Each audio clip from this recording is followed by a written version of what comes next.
Driveline R&D podcast episode 81. This is Alex Caravan, director of data science, drinking a canned Pacifico. And yeah, no, never mind. I was gonna say something else, but we got no guest. Kyle Lindley, post product manager, also drinking a canned Pacifico. I haven't had a Pacifico in a very long time. And Anthony Brady, Driveline Baseball, director of sports science, primary host, Driveline R&D Research and Drinks podcast, also drinking the Pacifico. Yeah, I mean, I got the Pacificos last night because I just didn't know I've never seen a canned Pacifico before. I used to bring him to the river. Canned Pacificos? Yeah. Really? Yeah. Wow, dude. Which river, bro? Which river? American River in California. I don't ever seen glass. I love Pacifico. I like them. Last time I had it was on the pod, I think, actually. When we first started recording. I'm always I'm trying to think. I feel like did we crush when's the last time we crushed Pacificos? I think I might have crushed them. Probably on the pod. Yeah, because I brought in that bottle of that 6-pack. Remember you gave Jared? You put 2 on his desk. Oh, no, you tried to give one to Luisa too. Oh yeah. What do you mean tried to? Oh yeah. She's 21. Yeah. She gave it back. Yeah, we should talk about that too. She gave an empty we should give that a plug. Luisa being 21. No, Luisa trialing for Baseball Australia right now. She's on I didn't Team know Australia. That. I didn't know that. She's in Australia right now. That's why she hasn't been here this week. Oh, That's okay. sick. And then who's the girl that was playing outfield in the Atlantic League? Oh yeah, damn! I just saw that name. I didn't see she was on like MLB Network or something. Yeah, I saw that. I didn't see how she did, but that's pretty cool. Yeah, this is wild. This is good. This is about start. as cold of an open as we had. Episode 81, Driveline R&D Research and Drinks podcast. No guest today. The OG menage a trois. Just what does 3 that guys. Mean? What? It means Isn't that a wine? No, dude, it's a wine, but What? You're talking about the wine? Oh my god. No, what does it mean though? I actually don't know. I mean, what it's Are you French. serious? I don't know the Are you exact. serious? I don't know the exact Are you translation. serious? Yeah. Menage a trois means threesome. Is that the exact translation? Look it up on the. I know that people But do the refer screen to share. menage a trois as threesomes as menage a trois. Yes, but I don't know the. But dude, share the screen so the not audience gonna can see do us that. looking up. Dude, menage a trois wine shows up first. Fair. I think this is Lindley trying to flex that he's a wino now. No, that's me flexing that. Yeah, I worked at dude. Safeway. That's Looks like. Oh, dude, what a surprise! The one dude No, on the podcast who direct has had threesomes knows what translation. menage a trois is. Oh, dude. See, now we have to cut that. We don't have to cut that. Yeah, we do. Bro, Bro, god damn it. What? No, we We definitely don't have to cut. We definitely have to Don't, cut that. dude. Yes, A we household I do. of meant three. menage a trois wine. That's it's what literally a brought up, household bro. of 3. So that's us. That's a Driveline R&D Yeah. pod. Anyways, so updates. So how was live at bats yesterday? God damn it. How was live at bats yesterday? God damn it. Live Bats was great. How many weeks till stud season? Stud season, June 2nd is our So 4? first game, I think. 4.5 weeks? Yeah, 4.5 weeks. First time throwing live to hitters. Finally got my pre-COVID legs and arm back underneath me, which is pretty good. Velo, no 90s. I'll be honest. A lot of You said 89s. low. No 90s. No 90s, yeah. That is not what you're saying to me in Yeah. the car earlier A today. lot of 89 7, 89 8s, no rounding up though. But yeah, fastball's good. Fastball 88, 89. Dude, new slider and new off speed pitches are just pretty crazy. Like new splitter was way better. I had the lowest expectations for that because my median miss distance on that and like all the pens that I've been doing with Langen and stuff has probably been fucking, I don't know, 30, 40 plus inches, just like not even close. Oh wow. Slider is gross. I've just like never thrown a pitch that kind of like moves like that before. Like I'm just like not used to my slider having. It doesn't have lift, but it just doesn't have as much like downward depth. So I feel like I'm actually throwing like the sweeper that you see, on like pitching ninja clips and stuff like that. So, and when I miss, the miss is like up. So there's more vertical break. So it's pretty nice. I threw a bunch yesterday. Got a couple punchies, a couple hits. I think I walked one guy, but honestly, first live ABs this early in the season feel pretty good. How's it compared to your typical like mid-season studs form? What do you sit? What's your Honestly, fastball feels typically pretty- sit in the season?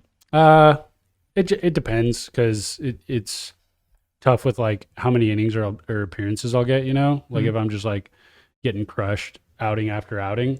I also do like kind of try to adjust intensity and stuff based on like if I've thrown a lot before. I know we have a much bigger game this next weekend. Competition's kind of like down today, just like that's just the case. So there were probably some outings last year where like all of my fastballs were like 87, 88, and then there were also probably some outings where I definitely had some where I didn't throw heaters under 90, so it's kind of just depends throughout the season, I think. Can you wear your pulse in game this year? I want to at the end of the season. Well, I'm gonna try. I want to review it. That'd be sick. He can the just We'll see if the strap is chill. I feel like the sleeve would probably be more chill, but I definitely want to wear the strap if I can. Yeah, I think I saw some guys wearing it last year. I don't know. It could be kind of annoying. It's the PIL. Like there'd be no reason to make me take it off, but I could definitely see some teams or some coaches just like looking at it and being like, oh yeah, they're the studs, and just like try to throw us off or make a big deal out of it or something. But Lindley, you asked because there's like a new rule for the league, or there's a new like wearable rule? No. Just asking. I think it would be cool if we at the end of stud season, after you guys win the MPB champion, not MPB, MPB, NVC. dude. All of this. Yeah. That'd be so lit. NVC championship. We just go through. I'd be we so just down, look at your workload throughout the summer, because I feel like the last couple. When the seasons were in 2019, it was like some of the weekends you would throw would be insane. Yeah, for sure. Like the amount of workload. Yeah, those would have definitely been interesting ones to get it on. Emulate them. I've never tried to throw with it in game because I just never really wanted to deal with like the umpire saying take that off or whatever. But I'm definitely down now for sure. I was thinking of not wearing it just because it's kind of easier and using the duplicate workload, like what we were talking with Nick Martinez about. I'm pretty stoked for that feature, but for you, I will wear it in all the games. Do you actually want to pivot to Pulse right now and then talk a little bit about it? We could talk about we can talk about like sleeve strap, how you're kind of like making that, like what kind of user facing stuff you're putting out, and talk about some of the research we're doing on the back end. Yeah, for sure. So straps we came out with in end of last spring, and it was like, an attempt to have a strap or an attachment method that fits everybody, so you don't have to worry about getting the right fit. So it's more convenient to order. Also, like in a lot of cases, we've seen it provide more reliable data because it holds the sensor better on your arm. So we came out with the strap last year. There were some the first version of it, the material didn't hold up to it, didn't grip your arm super great. So if you were sweaty or you're really jacked, especially when you're really jacked. Oh yeah, it was worse if you were jacked, dude. Yeah, because you would stretch it out. Yeah, stretch it out, and your forearm. I was jealous of the little people arms, dude. Oh, is that a flex?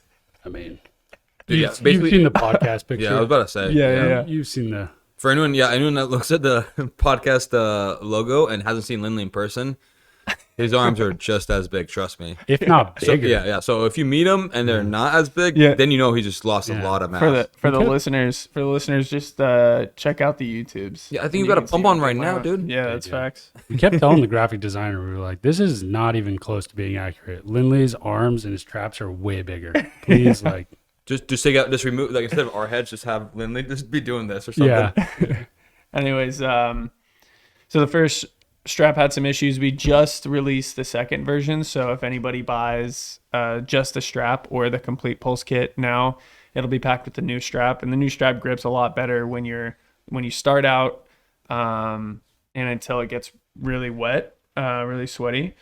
Some people have seen it slip a little bit when you get really sweaty, but if you're able to dry it off or use any rosin or anything, that kind of solves that. And then this for sleeves for the PIL, we might have some sleeves available early in the summer if that ends up being something you want to do in for stud season. But That'd be pretty far. I mean, I've worn sleeve before when throwing, and in general, just like don't really like it. That's why I don't know whose idea originally the strap was, or who brought that, but It came from Otis. Like they had the really? prototypes already ready. dude, I think Yeah. like because the first time I did that, I was like, this feels so much better. Just like I'm not wearing anything at all compared to the sleeve. So it's not even like a pole specific thing. I just don't. I mean, I try to not throw in long sleeves whenever possible. And if I do have to wear sleeves, I'm trying to go like 3/4. I don't Yeah. know. I just don't like, stuff going that low on my arm when I'm Yeah. throwing. I feel you. And the prototypes were really cool. So just continually working on improving those. But fun stuff. Well, real quick before we get into that, I was gonna ask like how has user feedback been With the new strap? Yeah. The new strap has been good. A lot of people. So the main thing that people have said is that it's harder to get on because with the way the strap's constructed is like it has an inside latch or tab to like latch it on, and then there's one that goes around the outside to kind of secure it. And a lot of people kind of preset the first strap and then slide it up their arm. But with the new strap being a little bit grippier, you have to like kind of walk it up your arm a little bit more. But other than that, a lot of people have said it's way comfortable. It's way more of a performance material. Yeah. It feels like an actual like sports material as opposed to before it was the first version was a little bit more like not canvasy, but I can't think of the right word, but it was like less sticky, less soft. Yeah. So it felt thicker and just like bigger too. Like it wasn't as tight. This one, I feel like when you put it on, it just like everything stays together pretty nice. Like it almost has like an adhesive type nature or feel to it. Yeah, for sure. And then the Velcro is better on this one, and I think the Velcro material is a tiny bit better, and also you don't have to strap it down as tight because it grips better. So it's not like pulling on the Velcro as much. So the Velcro lasts longer, and it's not as much of a problem. So that's been a huge feedback point. Even if it falls out of your friend's car and is in the middle of the road for like 6 straight days through rain in Seattle, and you find it, Still been measuring torque the whole time. you find it at the end of the week, and then you're like, oh yeah, this is where my pull strap went. You start using it again, and it still sticks together. The little strap that could, dude. Yeah, my bad, but yeah, my bad. it's been good. It's been good. And then Caravan in the data science department, Michael Capobianco, have been working on some paired pulse analysis. Now that going back even further, they put together some pipelines to pair pulse data with TrackMan data, Rapsodo data, and then the same functionality can basically be used for any other tracking tech that provides timestamps. I don't know if you want to talk about the Talk about it at a high level. Yeah, I mean, basically, we talk about pair data all the time in gym. We kind of like one of our initial public research pieces we put out was pairing blast and hit tracks data. Very early 2019, we got a lot of insights from that. We were able to like, connect like bass speed to EV, all those things. And what we've done recently is also a shout out to Vikram Kotesha, R&D engineer, working out of London for Driveline.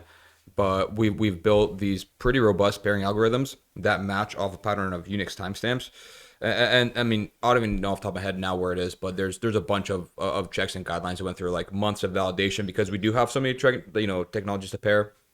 So it's like it needs at least like 3 Unix timestamp offsets to match it a row, and then it just like has a bunch of checks that like that pattern is robust over the course of a session. And for anybody who hasn't tried pairing like 2 data sets on timestamps, it's not as straightforward as it sounds. It sounds simple, but a session is exactly. A session is fine. You find an offset. You're like, okay, you look at it manually, like, okay, it looks like the 20th data point was off, so throw that out. Everything lines up perfectly. But we're talking about pulling all the Rapsodo data collected over the last couple of years, all the TrackMan data collected over the last couple of years, and all the Pulse data collected over the last couple of years, not just for Driveline, for everyone on track, which is hundreds of facilities, and then like we want to have robust pairing outputs for all those sessions. So there are tons of edge cases. I mean, I'm sure as we kind of like tighten the roadmap there and potentially push on the production, I'm sure it'll be more validation. We'll find a couple more edge cases we missed, but we're pretty happy with it now. I even like as I was building the model, we were going to talk about like or reviewing like the model Cabo built and fine tuning it a little bit. Like I even did some like I was like, damn, this looks off, and I poked in on a couple like sessions that the numbers just looked kind of weird, and the pairing was fine. It was just like weird intensity from someone or like an off day or whatever. Yeah.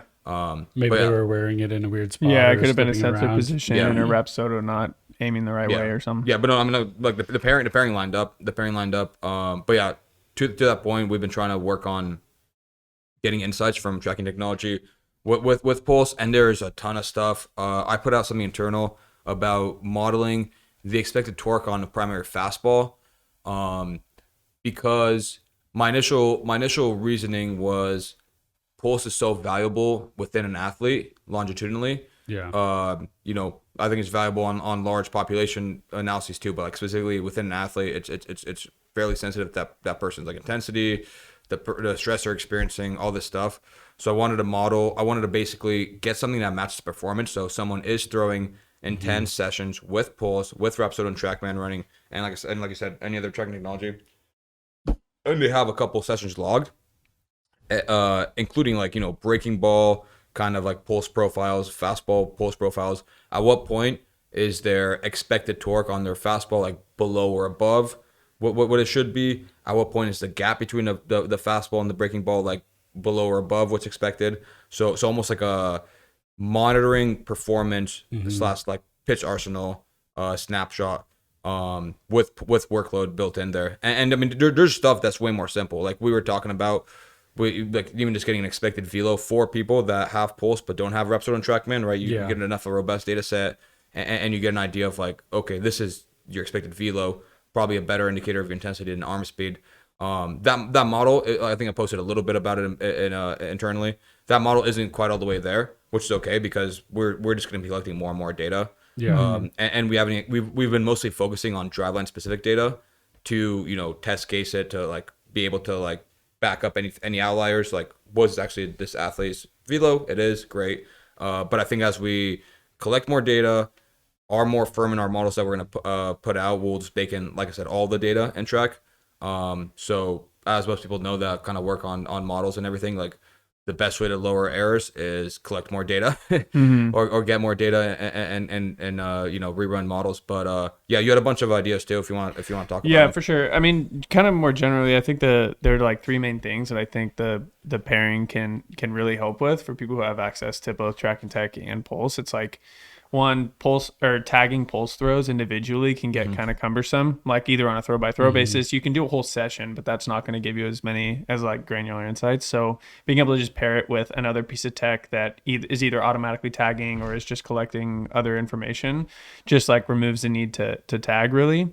The second one being like Pulse, it's like helpful internally for like kind of validating the Pulse measurements, which is really helpful, and validating them not in a way that has historically been done, which is very valuable, comparing Pulse to motion capture, but also comparing Pulse to like what matters in the game, and bringing the validation like more towards the coach and towards the player. I think is really valuable. And then the other thing is just like doing like research for the player and kind of helping build a practice plan. So things like, is my arm slot different on my fastball versus my curveball? And we found the arm slot's reliable. And then you can kind of use that. You can do a snapshot and be like, okay, do I want my arm slot to be similar? If so, I can work on that. I can like test that out in the bullpen session in the paired analysis. And then like maybe if I don't, I can go out and do a flat ground session or a long toss session. I can use live feedback to like tune in my arm slot, things like that, that I think can be really, really valuable, and are some of the more exciting things for me. And one example being, like, a lot of us know that arm slot, however defined, is pretty directly related to spin direction, and that's something we found with fastballs and curveballs, which is really cool to see. And Cababianco did a polar plot. I was just talking to Caravan before the pod about this, that it's just like, it's so clear to see the relationship between the two that it gets really exciting, and I think could be really applicable for a lot of players. Yeah, one interesting use case there that Chief Research Officer Daniel Coyne mentioned as well that we were kind of talking about is using that to kind of give people insights on their arsenal. So if you don't have, if we have a robust enough model, you don't have reps or TrackMan around, that's fine. We look, again, once we've built good enough production models to trot out, you can just get an idea of where your spin direction is on your pitch just based off the arm slot. You can basically do pitch design with pulse. It's no longer a workload monitoring tool, just an arsenal monitoring tool. It's a performance indicator, so you can kind of like check in during the season, during spring training, like we were talking about last episode, when people aren't doing anything or don't have like access to everything. You could throw on pulse, get an idea. My spin direction is where I want it to be. That's the shape I want. Things like that. With directional accuracy, I think it could be another use case could be like, okay, I'm seeing something with, even if I don't have tracking tech and we're able to validate this use, like I see that I want more vertical downward break on my curveball. Whether or not I know what my spin direction is, we can say that like typically for people to get more of a 6 o'clock axis, we have their arm slot go up or whatever. And then we can kind of give that recommendation and they can work on that with live feedback from pulse. So doesn't necessarily require tracking tech, but as we like validate it going forward. Yeah. We have the tracking tech for you guys. You guys need to buy pulse. Yeah. Every pulse that you buy, Lindley gets another menage a trois wine. God damn it, dude. One of the things that I actually have there are two Basecamp posts that I have marked on red because I still need to get back to. One is that initial pulse one. Because I had one thought. Another one is a Black Ops one that we can't talk about on here, but I still need to run something by you on it. Something when I posted last week. Yeah, something on like Tuesday that got like hasn't gotten a response. That Vic is working on it. Yeah, that one. But on yours, the first one, the other thing I was thinking of that I kind of mentioned something similar to Dan this week about it too, but was like also trying to leverage and pair in some of the grip dash stuff on like those recommendations. So for things like if you have this kind of arm slot in pulse, for what you're saying, like this sort of grip is like really, really good at kind of, maximizing whatever like break profile you're trying to achieve or something within that. Because that was one of the things, I mean, like going back to live ABs that I was telling Caravan today, was like the grip that Langen gave me for like my new slider was something that I never would have thought of. Yeah. That he's just like had a ton of experience. Obviously, like we have the grip dash and, everything logged in there. And that's a good call, by the way, on incorporating all that stuff. I keep forgetting to think about that. He was working in data science, but yeah, sorry, go ahead. Yeah, because I think that is like, I mean, I definitely agree with what you guys are saying and stuff, especially knowing that the reliability of all the metrics within people is so good. Just like if you could find out that kind of arm slot, because I think that's one of the harder things, or that's always been like the disconnect that we've feared a while back with like all this grip stuff. Is the same thing we've talked about with biomechanics early on, which is like you coach someone into a biomechanics position that they can't achieve because of the way that they move. Same thing for pitch design. If you try to give them like a grip or try to get them to create a pitch that like their arm slot or their mechanics can't do. So like if you have pulse, that solves for the problem of like, now we know mechanically how their arm moves through space and like where it's at. And then we could just find like the most ideal grip for the certain like pitch profile, So and that's just like an easy thing. Would that involve like finding like in the grip dash, recording when a grip works for somebody and then seeing like biomechanically how those people are similar? Well, yeah, it would just be like pairing. Pull the grip dash right now. It would just be like pairing, trying to like connect arm slot, whether it's off like the biomechanics data or pulse or anything else, to the grip dash, data and what's like more successful or less successful based on like certain movement profiles that you're trying to achieve. So it's like within this arm slot, this the curveball thrown with this grip is like really, really useful. I mean, you guys were kind of giving some examples of like, spring training guys and stuff, but for, I think like the more, really low level, like amateur, people, if you have a 15-year-old who's never thrown a curveball before and everyone's arm slot is kind of like very unique, you throw, and then pulse could just give you a recommendation of like. That's a good fucking call. First off, that's why podcast doing some double tasking because that solves some project management issues for me. I think I'm gonna bring that up in Friday 1-on-1. Okay, good. With Yeah, Besky and Hugo. take my idea. I'm point to the pod though. Yeah. I'm gonna In today's data science meeting, Yeah. we're gonna listen to the Yeah. podcast. Yeah. clip this out. So what do you guys got? Yeah. No, I literally might just DM them going, we need to figure out how to productionize the grip dash. I want you guys Yeah. to brainstorm for Friday. Yeah. Well, one of the things, man, I mean, we can probably talk about this, but it's kind of like the cWAR dash thing that I was talking about with Dan as well. There, like we're doing these free dashboard stuff on Plus and like leveraging things there is like starting to maybe do some of that. Obviously, there's a bunch of hoops we'd have to jump through and whatnot, but we talked about doing things with like biomechanics DB, grip dash DB, like No, there are plans. Yeah. I'm down to not exactly talk about the infrastructure though. How we're gonna throw apart dashes, but definitely not. Yeah. The last thing I wanted to talk about with the pulse paired stuff is there are some really simple visuals that I cooked up for the pitching floor, just comparing like as a bullpen snapshot. Tweet that shit, bro. You Being need all like- the followers you can get. I'm coming I for you. already did, Oh, bro. you did? Retweet it.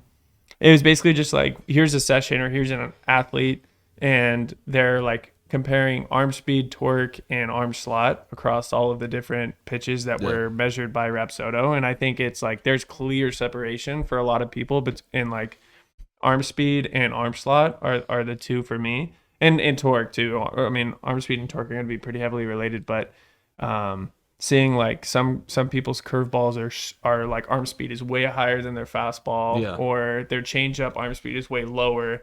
Whereas like, okay, if that's something, if we could figure out exactly how that change in arm speed is going to affect the outcome of that pitch, like if it's going to increase the spin rate, if it's going to get you more horizontal or vertical break, then like we can give you arsenal feedback. Like just after a bullpen, like throw a bullpen with pulse, tag your throws in which pitch you're throwing, which is already kind of like the bullpen mode, and pulse does some of this already, but you could just see like actual these are the pitch differences stuff, and these are some recommendations. That's what I wanted. That's why initially I think I went like a little bit too galaxy brain with my first like model output post there. Dude, one thing I really like with that I'm just thinking of right now, because we've talked about this before a bunch, and I've talked to Langan about this, like one of I think my biggest issues, and I wouldn't be surprised if most people face this, I know I faced it in college too, was like not having feedback in game or in like other sessions can be like really, really hard sometimes when you get so used to it. And so the idea that I'm trying really hard on right now during live ABs is like, I think we talked about this on the last one or something, but like trying to predict what the movement profile is before it like loads up on TrackMan or Rapsodo or whatever, like even yesterday, like I would throw the pitch and Langan and I would both try to be like, that's going to be the sweeper. And then sure enough, it'd be like 20-0 or whatever. And then I was like, okay, that one, I think I got depth or whatever. But just thinking about that, like that would actually be really cool in game, especially if we had just like my more paired data of what like my good sliders look like versus my bad ones. And then in a game, potentially mid-inning or something, I could go back and try to just look at some of those and be like, okay, my arm speed's probably like a bit too much on my slider right now. So that means I'm probably getting like the depth that I don't want. And like if it's slower, it's better, or say even on my splitter, because I feel like a lot of the internal cues that I do sometimes are either like position or intensity related, like position in terms of like arm slot or, how much like trunk angle tilt I have, kind of a thing. And then also how fast I'm trying to throw it. Like yesterday, splitter is the best it's ever been. And all I kept telling myself was just like, throw it slower. And the velo wasn't even like that bad, So like you just saying that really made me think of like, wow, that'd be actually really tight to kind of like roll back to having this other little monitoring tool to just give me that nudge of like, because that helps you with like the good and the bad, which I think was what Bill talked about too, for things like, that reaffirmation afterward if things do go wrong of like, okay, well, because you always try to just like, pin your loss or whenever you like have a bad at bat or outcome on something. It's like, okay, I mean, like I could I could just feel like another level of confidence if I went back and looked at the pulse data and been like, arm speed, arm slot, everything looks good. Like pitch profile is probably there. Maybe I just got beat today, you know, or maybe it was different and I can change something. Could also be a tune-up in the bullpen thing. Yeah. Like without having live feedback. Yeah, dude, because catchers sometimes, I fucking love catchers, but Pastor Man, Jay Garcia, we should get him in the pod. Dude, sometimes catchers will just like, they're just, I mean, especially going into a game, like no catcher's gonna, some catchers do. I've definitely had some catchers that like will just tell you like that one backed up, you know, like every slider you just threw just backed up, you know, or things like that. Like they don't have the right profile. Back two up. But more times than not, they're just going to tell you like, yeah, your shit's nasty before you go in a game, you know, like they don't actually like give you that raw feedback. Yeah. Well, you're saying my pulse, arm speed, and arm slot says that was one of my bad sliders. The spin direction is off by 17 degrees, dog. Caravan's predictive model on what that pitch actually moved like says otherwise. So says the velo's -12. yeah. Just like arguing with him back at. Yeah. Well, I feel like catchers are so susceptible to location bias. Yeah. I mean, just like naturally. Yeah. I mean, I'm saying as I can't relate at all. I'm just like, yeah, I can see that. I was gonna say, but also you're saying you think they're saying that mostly from them not probably being able to read actual movement profile, or them just being overly positive to try to get the pitcher. Overly positive. Okay. Yeah. You just want to like get people confident. You don't want to tell someone that like, yeah, dude, your pitch profile today. You're like throwing a changeup down the middle, they're dropping it. Like, dude, I could barely hold that, man. That thing was all over the place. Yeah. I mean that's pretty common with catchers though, to just like anytime a pitch is over the plate, you're just like, that was good, you know, because balls and strikes, all that. That's interesting. That's right. Yeah, but that's pulse paired track and tech data. Yeah. Well, one thing we can talk about that too, since we're talking about spin rate, is just give a shout out to the grip strength paper. Oh yeah. You trying to do a quick box and box? Box and box. Oh, let's go. I mean, let's go small. Like we're small. Yeah. This cool. For everyone listening, scroll up a little bit to be able to see the full abstract on the page. Yeah. So I mean, this is a study. I mean, not that much, bro. Technical difficulties. For anyone listening right now, we're like broadcasting this live on YouTube. That's what we got to say more too. Oh yeah. Everyone listening. All like and subscribe on YouTube. And good to learn. Code good to learn 25. Yeah. All the numbers are numbers. You get $25 off. We'll talk about plus later in an episode. Yes, I know you guys click on the clickbait title. Some technical difficulties. Nothing to see here. But no, basically, so I mean, obviously, spin rate and increasing that has been a huge topic of conversation in MLB. And one of the things that people theorized is, people that have a stronger grip or finger strength can throw with a higher spin. And we ran a study, 59 pitchers. It is collected over the last year or so. Primarily Hugo Belisario was in charge of the study. Got the preprint out just last week. Sports Archive. But I never think about it that way because it's Sport RXIV. Yeah. Sport prescription. Yeah, and the reason we put it out as a preprint instead of the peer-reviewed journal, just a heads up for anyone kind of trying to get into research. Here's the thing about research, bro. They still trying to make money. Every single fucking article we try to put out, it's like 1.5 G's. So Not to mention the IRB fees. Yeah, it's just don't talk about that. Yeah. And I know this is a sore topic for some of the people, potentially all the people on this podcast. But seriously, just a heads up to people that you were even in the office last week when we were talking about the IRB maintenance fees. I wasn't. I don't know what they are. I mean, should we not talk about it? There's more. Yeah. So there's a cost. Research is not cheap, but drinks are. That's why we have this podcast. Yeah. I mean, again, without turning this into a treatise on the current state of the peer review research, it is fucked. It is fucked that it costs so much money, because literally the biggest difference here is we put a bunch of effort. This has much effort went into this as it would for a normal paper, because we have all the tables dialed, the format, references, got the IRB, had all the participants sign the IRB. So of course the study carries out over several months. Yeah. If it's a fast moving study, it's still going to take several months because you got to get the approval back, got to have everyone sign. You throw out people that violate. Fuck, I'm choking. Keep going. No, I love. I'm choking out of anger, yeah, dude. You throw out anybody who's give me another beer. Doesn't violate the exact guidelines, so it's gonna take a while. You have to be very thorough because this stuff's getting peer reviewed and published online. And then the only difference between this And a peer-reviewed journal, besides like technically 2 or 3 people have to like peer review it and give you some feedback, some of it good, sometimes it's just like whatever. Is you got to pay a couple $1,000s, and it's just bullshit. Yeah, why are you paying a couple $1,000s when you just want to share your research with people? Yeah, it is so hard. Very discouraging. discouraging. It is so hard. Yeah, especially for us being from like a private institution too. It's much easier, I think, when you have like a university or like a cohort or something attached to you that you're part of, like fellowships and stuff. And I mean, I hate anything that ties money to it, because obviously it's just biased towards like schools that can afford it or companies that can afford it. It's not like an equal opportunity thing at all. Yeah. And if you don't pay the fee, if you publish it for like the minimum amount, then the people who read it have to pay. Which is also bullshit. Yeah. Oh, dude. And I don't want to. Yeah. Never mind.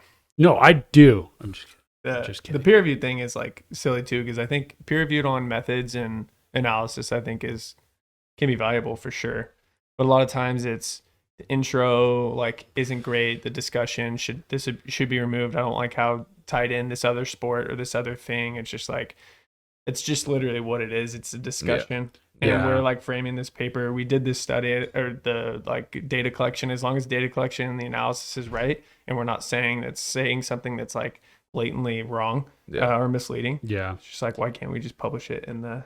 I think I mean, I got a big soapbox on research, but the one thing that I will say, kind of pertaining to this, that I've told Lindley a bunch, and I think I've told you too, but just like on the research in the baseball, like player development, just like baseball science world, the thing that I get hung up on, especially when we get like reviewer feedback or whatever, and we're trying to do these things, is just like how gatekept it is by these other people who like sometimes you don't know, that just like don't have the same skin in the game as us, and just like discrediting it for like certain, academic nuances that we don't like, fall by or whatever. When it's just like, I mean, in this room alone on this podcast, there is, like 14, 15 years of experience at the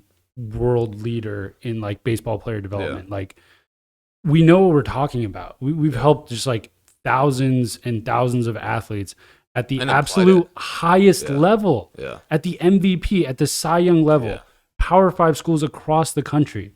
Like, we're just trying to put research out that is like helpful to the masses, like that, and it being such a hard and difficult process, and like IRB and all that stuff. I was joking with Lindley last week because we had like IRB maintenance fees come up again, and it was like, I understand why this exists, but it's so frustrating. It's still annoying, dude. Like, god damn it.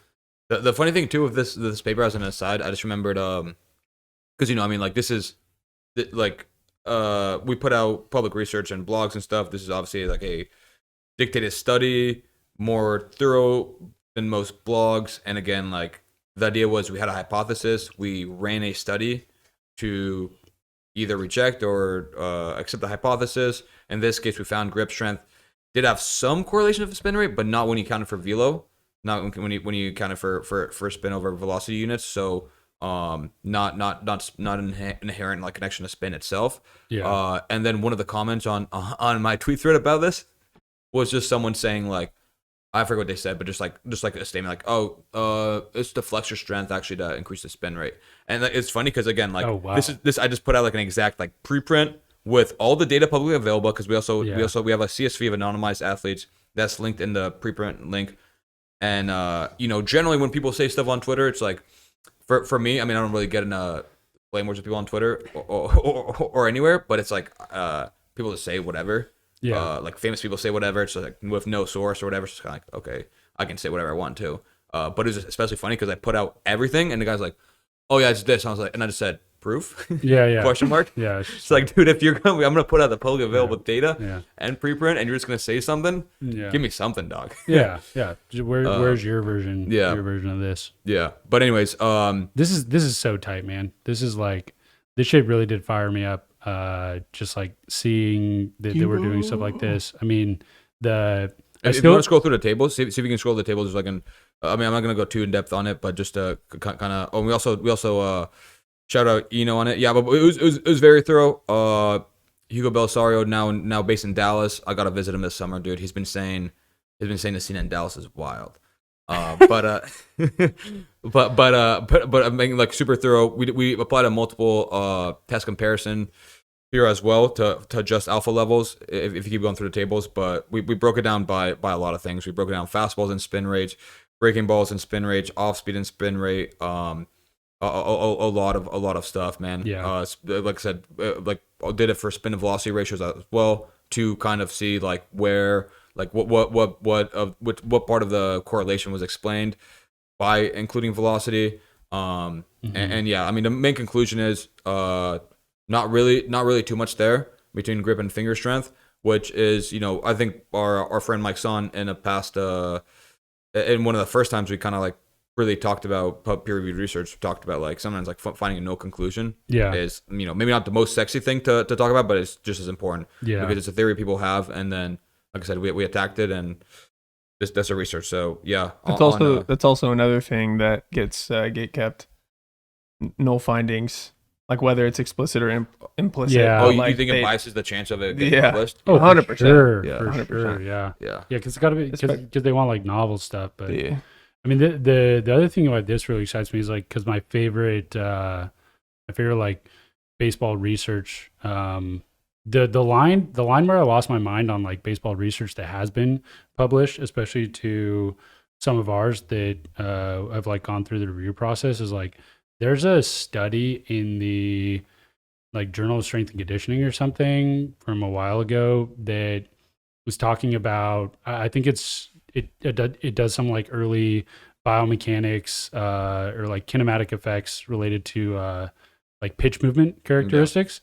You know, like really early on stuff on like what kinematics could produce certain movement profiles, and they measured vertical break by release point height and height as it crossed the plate. Yeah, that's crazy. That's insane. That's a that's like what year article. is this? What year is this? I don't know. Was I'd it have to before find like again. tracking technologies were popular? Yeah, I mean, I think so. Yeah. But still, that's yeah, like plug in. it takes 2 seconds to just think like. No. I mean, yeah, they're just aiming somewhere else. Yeah. Like you're talking about trajectory. Yeah. You're not talking Yeah. about the movement of the pitch. Like, yeah. I'll have to find that one because it's my favorite one to go back to whenever I see reviewer comments and stuff like that. It's just like, all right.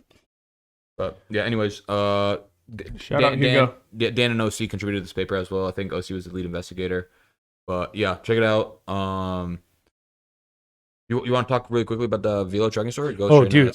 Yeah, I was gonna say honestly, fire segue into that note we had was why were we gonna talk about this again? Oh, our new biomechanics pipeline. processing pipeline and stuff is like fully live and running right now. And it obviously does a ton of things. Like we have a bunch of new metrics in there. Watt's been talking about energy flow, that's in there, but it just allows us to like iterate on things. A lot of the back end stuff is just like having better systems and processes for things like naming conventions, file locations, and getting a lot of processing pipelines out of systems that don't scale at all into others that do, mainly just like into Python and other like more robust, And also into the database, so coding it's languages. easier to access without reprocessing. Better database too as well. But one of the exciting things that we wanted to do when we were setting up this like new version of the pipeline was have the ability with it in mind to go back and like process all the old data that we collected, like everything from 2018 to I think early 2020 when we started on this. And there's like a huge amount there because that's the problem with all the other pipelines in the past. Is like when we moved to a new pipeline, if we wanted to go back and process old data, it was like one picture at a time and it could take half an hour to an hour, And so when we were doing this, like we started to drop this stuff on the new pipeline, Dean, pitching trainers, everyone, they're like, oh, okay, can we start to go back and do this other, look at the old data that we collected, how possible is that? And that was like, part of the original goal for sure. And so WAS got started on like wrangling up those files and stuff. And one of the first things that he was asking was like, where are the tracking sheets, you know, because we do everything now, and like we have a spreadsheet where we like take down all the athlete information, take down like height and weight. Some of it is now pulled from like other systems to reduce dependencies and all that. Velocities are tracked in there and all that. But honestly, I had forgotten that back in like V4 and V3 that we didn't do that. We didn't have a spreadsheet or a tracking sheet of any kind that lived like on Google Sheets, Excel, or whatever. It was all by hand. And so like Lindley found them because we were cleaning out the offices the other day, right? Like they were just like in the drawer. We found the old paper? Were they just scribbled down? No, they're 2 notebooks. Okay. Were you there? Full notebooks too. Yeah, Was came in the office yesterday. He was asking for the notebooks. Those are what I handed him. I'll show them to you at my desk. I was deep in MMA analytics. There's like one of them is like a small spiral notebook, and then another one's like one of those like leather skin ones or whatever, kind of like moleskin. Yeah, the moleskin ones. And all it is just like it's the athlete's name and then the velos of all of them, and then it's got like check marks next to it, and it's 2 just like huge notebooks, and that's all of the velocity tracking data for like all of the previous sessions. Interesting. So, but it was funny and just like nostalgia. I mean, that's how we did it. Yeah, we just like wrote stuff down by hand, and then we renamed the files after. So like when we were uploading them, just for sake of speed. Yeah, we never had like a tracking sheet. I mean, that's just how we we just didn't think about it. Yeah, that's just how we originally did it. And so, yeah, I was telling Was, I was like, "You want the good news or the bad news?" And I was like, "I found all the old velo tracking sheets." But how far back did it date? The very first biomechanics captures, like the original 6-week weighted ball study captures, like all the way back to there. So like flipping through that was the Joe episode. Yeah, flipping through that was just like nostalgic, seeing all the names. I mean, speaking of Hugo, there was like 82 mile an hour. Yeah. No, I think 78. Yeah, there was like 78 Hugo, 82 Hugo, like so many names in there that like, you know, MoCap and assessed 2 or 3 years ago. Whitey was in there. Previous podcast guest. Just like so many names. It was like kind of cool to flip through. Fortunately though, a good bulk of it, Was is able to use like the velocity in the naming conventions on V4. And the naming conventions, we did like a decent job. So he was able to pull most of those out, but V3 is not necessarily the same case. So we do have a solid like data wrangling task that we're very, very grateful for some of the interns that will help out with that this summer. That's what the 4 interns you listed out today in general channel. Yeah, it'll just be like looking up velocities and entering them in a spreadsheet so we can reprocess them. But dude, the database is going to be so sick. I mean, we can talk about it on a later episode, but like Was's ratio write up, you know, like he was talking about. I mean, I told you I opened it, or you saw it. I haven't gone to it's pretty fire, but one of the things he mentions is like everything looks pretty good right now, but I'm also about to add in V4. I saw that, 2,000 more sessions from V4. So like the database day to day measure too is just going to continue to add like, you know, another couple thousand throws. Like we're going to be, I think when we originally started talking about this, like last year, I think 10K was the number that we like jokingly said, but I think we're actually going to hit that. Like I think when it's all done, we're going to have like a just massive processed biomechanics database that is over 10,000 throws across, you know, 4 years of data collection at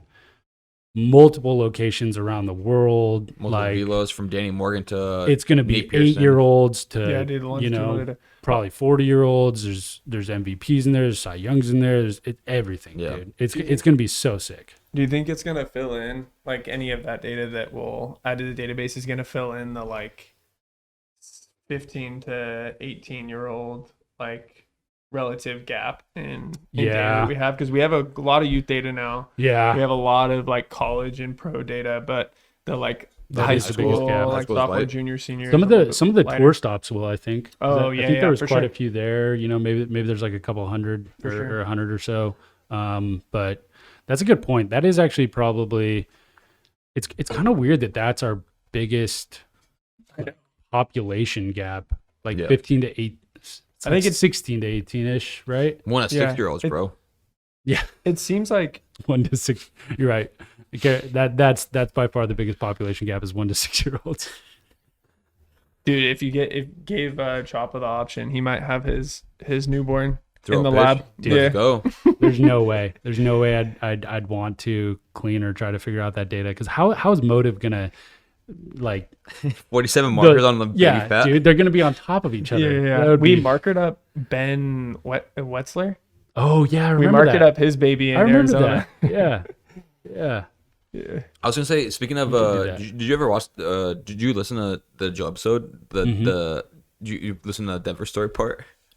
Yeah. That was so funny that he was just telling it on the podcast. He's like, Oh yeah. yeah, I was tired as fuck. Drove my car in a wall. I'm like, all right, still drives. Good airport. Oh, I can leave back my up thing. every part of that story. I mean, just an insane story.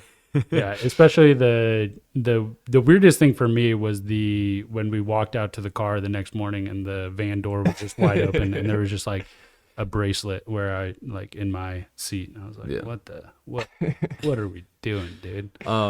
Forgetting the calibration tools. Should we pivot to our clickbait title? Clickbait Oh, yeah. 2B title. Just really quick. Yeah. That just reminded me of one of the trip. I think it was a Philly trip. I had all the bags because my apartment was pretty close. I was like a 15-minute Uber or drive.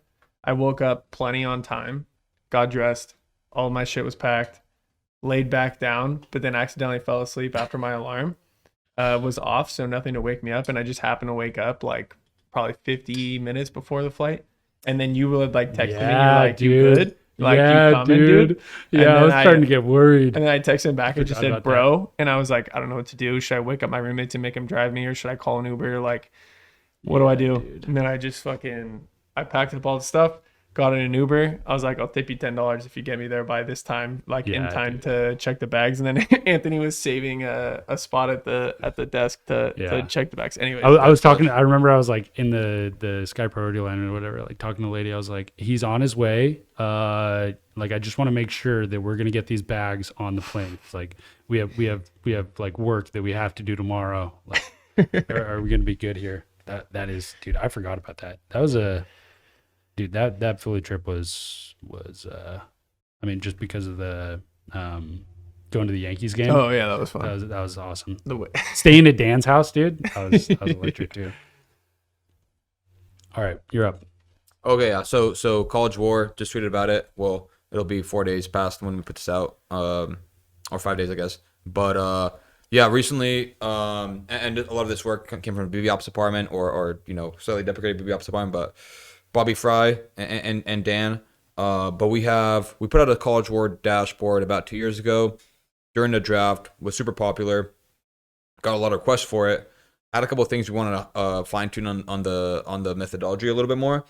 Mostly, it's like we have more data, or we've gone to better data sources, and we've been able to give better projections on the defensive war because that was a lot of regression, as we talked about in our blog. A lot of it was positional adjustments and regressing heavily to the mean because we didn't have clean defensive data.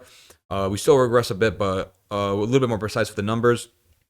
So we just trotted out College War right now, and yeah, it's free on Driveline Plus.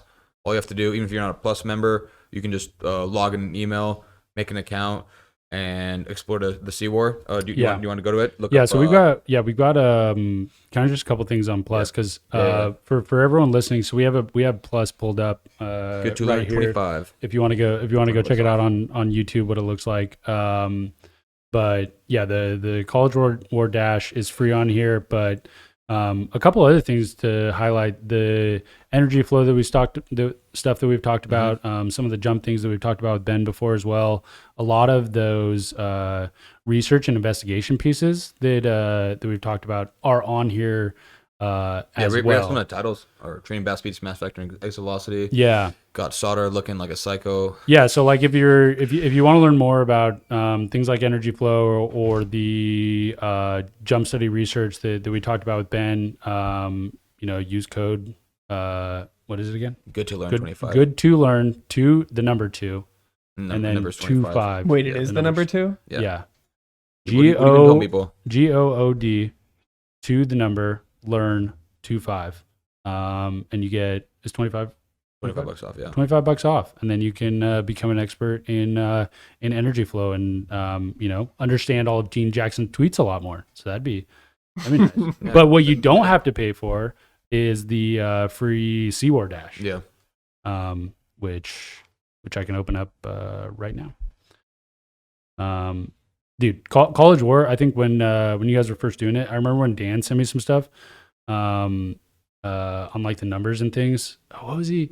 Originally, he was asking me some stuff about like Just park look good. factors. Yeah. And do those look right, kind of a thing. Because in the WAC they were like really high because we had like New Mexico State, Utah Valley, us, all the like high altitude places and whatnot. But I just remember thinking about this, and this is something when I was in school that I would talk about with my teammates. How it'd be like the coolest thing if we had advanced stats type stuff across the league, because everyone just looks at like the basic ones when you're trying to like compare yourself, but it would be so sick. I mean, dude, I gotta think that coaches, like, I know we've talked about players and I think Bodie was mentioning like maybe even teams looking at it or for draft models and whatnot, but I just gotta think that like coaches would want to look at it, because one of the first things I did was like go to UPS and see how their players were doing. Like it'd be pretty insightful as a coach to just look at like, okay, should I be giving this person more playing time, whatever, or like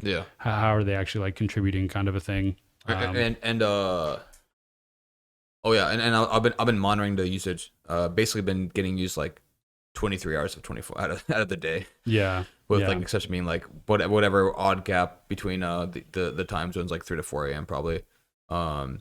Yeah, I mean it's pretty fired. I was talking to Caravan. It almost looks rigged because one of our trainees is number one on the D1 pitching WAR leaderboard, Cooper Herpy. There was actually that segment with him in his time today. I don't know if you saw.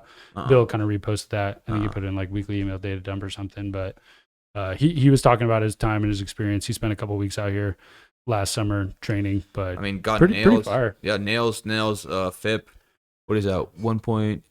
1.88, I think. 1.88 FIP. Yeah. 2.13 ERA. Yeah. 3.62 WAR. Yeah, highest D1 pitching WAR on this. No minimum innings. But and you can select the school. Like if you want to go to Vanderbilt, for you select all. And then go scroll the way down to Vanderbilt. I mean, we should go to the University of Puget Sound. Yeah, we can do that too. If we want to check out a powerhouse, update it. For everyone listening, this is going to be a much better experience on YouTube. I'll tell you that right now. But on YouTube, we'll try to walk you through it. As well. Wait, how many innings did we put as the limit? I didn't put any minimum. Oh, okay. Because what's his face was on Vanderbilt, right? No, Tennessee. Yeah, Tennessee. I don't know why I said Vanderbilt. Yeah, we were talking about Ben Joyce on here earlier. I mean, I just did the search functionality Ben Joyce. Earlier. I gotta update it because I reselected them all. But like we were obviously like Ben Joyce, big deal right now. Hit 105.5, which is solid over the weekend. So I mean, he has about 20. Hitting 105.5 is solid. Also, his WAR numbers are also. Oh, I was like, what? Yeah, 105.5. It's not bad if I do say so myself. It's 50% strikeout percentage. Yeah, 40, that's 40.1 nuts. strikeout That's percentage. Fucking nuts. 0.86 ERA, Under 21 innings, 6 walks. Yeah, I wonder if he's you're surprised his FIP's that high. I wonder if it's just because he hasn't walked that many people. Maybe not really giving up any homers.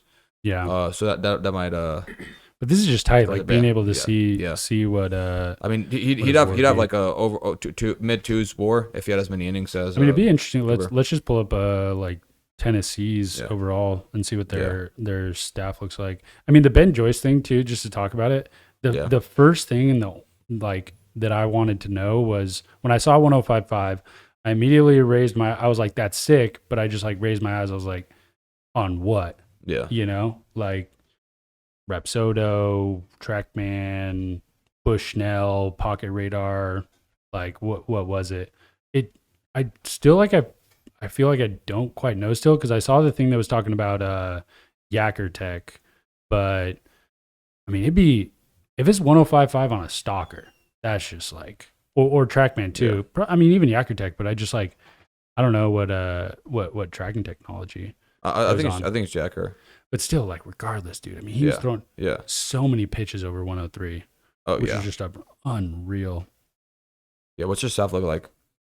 I mean, their stuff's pretty unreal. They have that one guy. Solid, They have that one guy that he throws like pretty similarly. I think it's Dolander. Dude, I think he throws really similar to God. Why can't I not think of his name? Jesus Christ, I'm brain farting so hard. Best pitcher ever for the Mets. Jacob DeGrom? Yeah. DeGrom. Jesus, dude. They have like very similar motion. I was like, Seaver? Like one of their best their best starters. Can't believe I couldn't just get DeGrom out. It's interesting. Looks like the park factors are affecting Tennessee pretty hard, like suppressing their WAR if anything, because their looks like their FIP for the most part is higher than their ERA, which will be heavily dependent on park factors. So, but yeah, I mean, Nails pitching staff. Yeah. And they're one of the top teams in the country. This cool. You want to go UPS? You know people that are still in. Oh yeah, we'll give them some shouts, dude. UPS has a 2A guy that was pretty fire. I mean, what did I the first time? Oh, the other thing that's pretty nice about it is being able to just go by conference. That's what I did. Yeah. When I went in, I just went in and looked at the Northwest Conference stuff. I mean, this would be another thing too. I think they could be valuable from a coach's perspective. Oh, I still have it on D1. Sorry, bro. UPS is not a D3. I mean, we could look at the old Northern Colorado. Northwest Conference over there. Northwest Conference. Man, it's crazy how many it's crazy how many schools there are. I mean, I still can't believe that this is that like I work with people that build this. This is just like so sick. Oh, and Shellhammer, Seattle stud. Shout out Basket for building the dash too. Shout out to him. Yeah, dude. I mean, this is just sick to look at. What do the Devils got? Julian Hernandez went to women. Mike Rathwell, alumni there. People forget. Gotta get Rathwell's slash line up here. Where's the Chad Frisk? It'd be interesting to see because one of the things I was looking at, there's a guy on UPS that I saw just like crushing at the end. He's a reliever, so he might not be that high on the pitching side, but he's a 2A guy. And in college, there's still like quite a few 2A guys. So it'd be interesting to see if there was like combined WAR, like an overall combined WAR type thing. Okay. So like if I go to hitting in Northwest Conference, I'm pretty sure Dylan Joyce is going to be pretty decently high up here. Yeah. Yeah. And he's got a 1.81, and then I think on the pitching side, he's going to be good too because he was a solid 2A. Yeah, I was gonna say, I mean, yeah, feedback, keep it coming, especially for external users too. Like we're planning on having this up quite a bit longer than last time, where I think we had it up for around a week. 0.61 around dropped. 0.61 on the pitching side, 1.8 on I mean, that's solid. Yeah, he is pretty. Man, they must be getting hammered by park factors too, because of the FIP's high. But yeah, no, check it out. Feel free to email in a support at Driveline or shoot any of the people involved in the creation of the dashboard. Oh, we didn't even show the team rankings and park factor side. Yeah, which I haven't really played much with this, but I think they're available. The 2022. I just talked about this actually in my tweet thread. I posted a link to the Google sheets we have, which I realized we can actually just. I mean, I don't know whether or not we need to keep the Google Sheets now that we have it in the dashboard format too. 2022 will be updated once the season is finished to kind of reset the all the factors. So, but like 2021, everything else like should be legit. Yeah. Yeah, this is sick. Oh, look at that, Tennessee. No, we're on the Driveline Power Rankings Plus. All because of Ben Joyce. That's a clickbait title right there. Ben Joyce takes first spot on Driveline Power Rankings. Tennessee, highest Driveline Power Rankings Plus. Yeah, dude, this is so sick. But, yeah, I mean, like I said, and before the show, I got somewhere to be at 9, so we can wrap it. Yeah. Thanks, guys. Yeah, that's the episode. yeah, for everyone listening, make sure to check it out on YouTube if you want to see some of the stuff we were showing off. But what was that, episode 81? Yeah, baby. Peace. Peace.